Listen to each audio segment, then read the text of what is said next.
நான் எடுத்துக்கொண்ட தலைப்பு சுற்றுச்சூழல் மாசுபாடு. சுற்றுச்சூழல் மாசுபாடு என்றால் என்ன?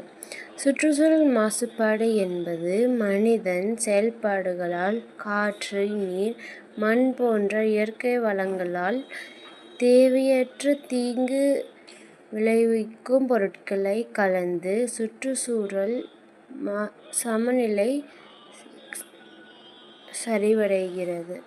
இது காற்று மாசுபாடு, நீர் மாசுபாடு, மண் மாசுபாடு, ஒலி மாசுபாடு, கதிர்வீச்சு மாசுபாடு என பல வடிவங்களில் உள்ளது. தொழிற்சாலையில் கழிவுகள், வானப்புகை, கடற்கழிப்பு, குப்பைகள் போன்றவற்றால் இது ஏற்படுகிறது.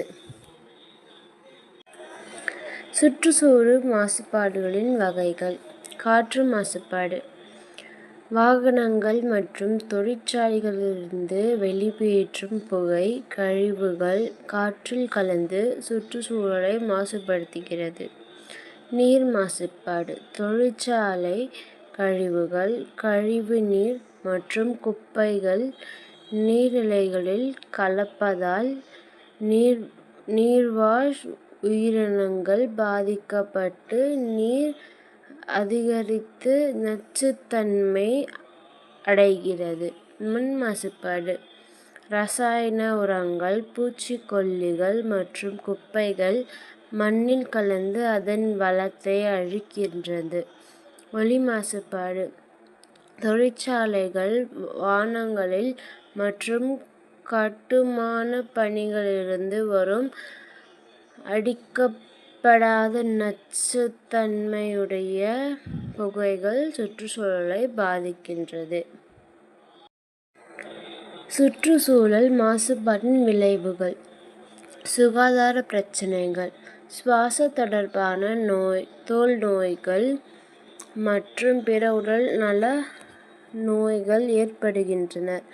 காலநிலை மாற்றம். பூமியின் வெப்பம் அதிகரிப்பதும் காலநிலை மாற்றங்களும் ஏற்படுகின்றன. பலஉயிர் இழப்பு. பல தாவரங்கள் மற்றும் விலங்குகள் இனங்கள் அழிந்து வருகின்றன. இயற்கை வளங்கள் குறைதல். நிலத்தடி நீர் மட்டம் குறைதல், காடுகள் அழிதல் போன்ற பிரச்சினைகள் ஏற்படுகின்றன. பொது போக்குவரத்து. பொது போக்குவரத்தை பயன்படுத்துவதன் மூலம் வாகனங்களின் எண்ணிக்கைகள் குறைந்து காற்று மாசுபாட்டை கட்டுப்படுத்தலாம். மரங்களை நடுதல். மரங்களை அதிகமாக நடுதல் சுற்றுச்சூழலை தூய்மையாக வைத்திருக்க உதவுகின்றது. குறைந்த ஆற்றல் பயன்பாடு. மின்சாரம் மற்றும் தண்ணீரில் பயன்படுத்துவதை குறைப்பதன் மூலம் வளங்களின் தேவைகள் குறையலாம். விழிப்புணர்வு.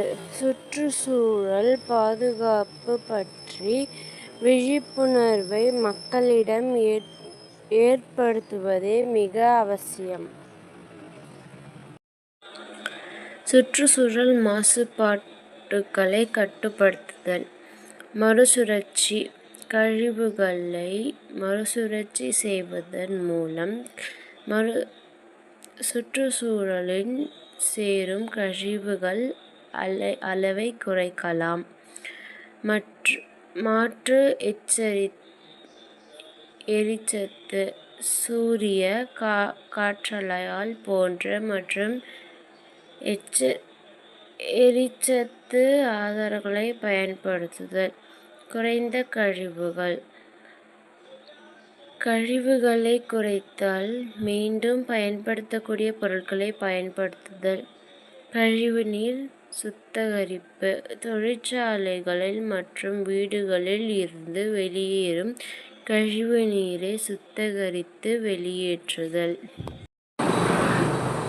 முடிவுரை. சுற்றுச்சூழல் பாதுகாப்பு என்பது நம் ஒவ்வொருவரின் கடமையாகும். நாம் ஒவ்வொருவரும் தனித்தணிந்து சில மாற்றங்களை செய்வதன் மூலம் நம் பூமியும் பாதுகாத்து வரலாம். செயலால் நம் பூமியை மிக தூய்மையாக வைக்கலாம்.